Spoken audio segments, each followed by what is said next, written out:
The Italian defeat at the Battle of Adwa pretty much shocked the world, as Ethiopia successfully defended its sovereignty against European colonialism. Italy, desperate to avenge this humiliating defeat, invaded Ethiopia again.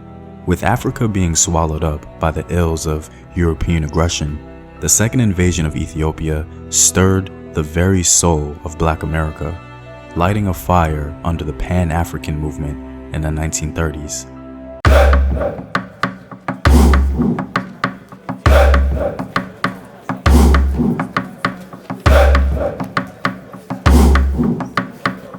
What up, African world? It's Team here, and welcome back to another video of African history, culture, and worldview. By supporting this channel on Patreon, you're helping in the creation of these videos and supporting this content.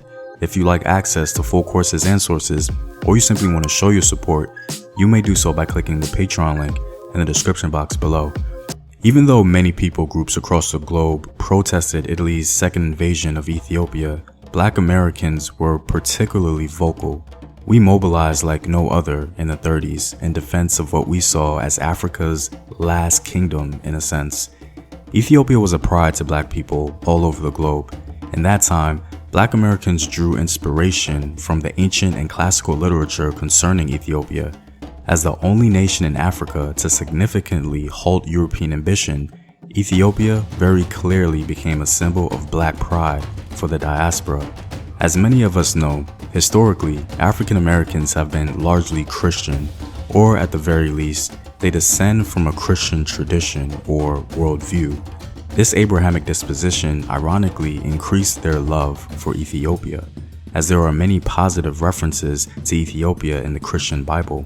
Black preachers all across America would correlate the mention of Ethiopia in the Bible to Black people.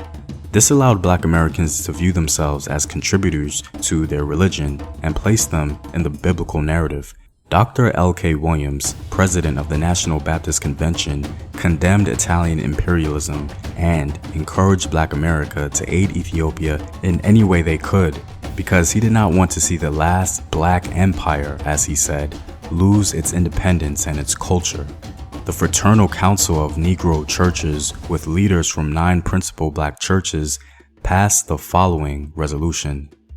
Americans of African descent are deeply stirred in their attitude and sympathies for Ethiopia, a Negroid people who represent almost the only remaining example of independent government by the Black race on the continent of Africa.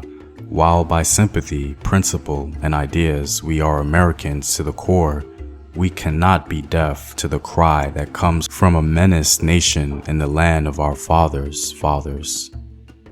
Given this extensive engagement with Ethiopia amongst African Americans, the invasion of this cherished land by the Italians struck a deep chord, and so an aggressive campaign in 1935 and 1936 was erected by Black America to save Ethiopia.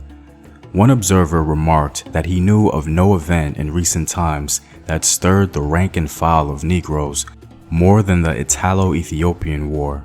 Another commented similarly, contending that the conflict in Ethiopia did more to unite the Negro's interest in Africa than any event which has occurred since his sojourn in America.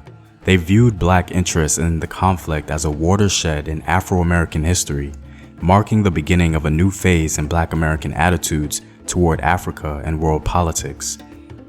Black media outlets began to put in the work to advance a pro-Ethiopian news cycle that condemned America and the international community while simultaneously promoting Black American support. News of the conflict in Ethiopia was overflowing the streets, and every eye and ear was fixated on the Horn of Africa. Racial patriotism was a common theme, and the unapologetic stance was warming the heart of Black America. In one nationalist appeal, a columnist for the New York Age explained that Africans outside of Ethiopia should aid in the defense of her independence because the impending conflict was racially inspired. Black patriotism was essential to national Black solidarity, and for Afro-Americans to stand aside and witness the massacre of the kinsfolk in East Africa would be to condone the crime. Even though some doubt within the Black community existed concerning whether or not Ethiopia can actually win again, Many were ready to go to the Horn and fight alongside their Ethiopian brothers. A group from Fort Worth, Texas considered going to Ethiopia as combat troops. Their leader, Walter Davis, even wrote a letter to the Emperor Haile Selassie, informing him of the group's willingness to spill their blood. This vigor was echoed by many across the diaspora as well. Many organizations were formed over this issue, with Harlem largely being in the center. These organizations focus on raising funds and moral support, sending telegrams to Addis Ababa and sending Dr. Huggins to the League of Nations to move on account of Ethiopia. In his petition, Dr. Huggins requested of the world to stop Italy and made the argument that an Ethiopian defeat would be a setback for millions of black people in the Americas, and also that this crime would imperil world peace by encouraging the spread of fascism, disgracing the principles of Christian nations. Of course, his request fell on deaf ears. Even though Ethiopian ambassadors helped in unifying many of the black organizations, politics rendered their efforts futile. One organization sought to take a more tangible approach. The Pan-African Reconstruction Association, headed by Samuel Daniels, an immigrant from Tanzania, recruited African-American soldiers for service in Ethiopia. Multiple U.S. cities like Chicago, Detroit, Kansas City, and Philadelphia boasted about recruiting thousands. Unfortunately for the organization, the U.S. government cited a violation of a federal statute that says no U.S. citizen can serve a foreign nation in war with whom the U.S. is at peace. This statute ended recruitment and also discouraged the bulk of individuals from joining legally. Many of the attempts to aid Ethiopia became difficult, not because of the lack of effort or unity and organization, but simply money.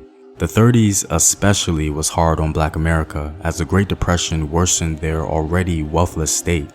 It became increasingly clear that raising funds amongst an impoverished people barely managing to survive themselves was an impossible task.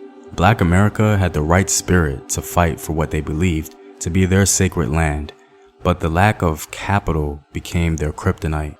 Also, the racial controversy of Ethiopian opinion of Black America stirred the pot in the opposite direction, as questions of solidarity from the soil of the Horn apparently wasn't satisfactorily dispelled. The failure of the Ethiopian Black American Coalition may have had a lasting effect on Pan-Africanism, some of which may be seen today. Anyway, I'm all out, guys. I'm hoping you learned something about the history of Black America's support of Ethiopia in the 1930s. If you like these videos and want to help in its continued production, consider supporting the home team on patreon.com. The link is in the description box below. Know thyself. Remember your ancestors. Peace.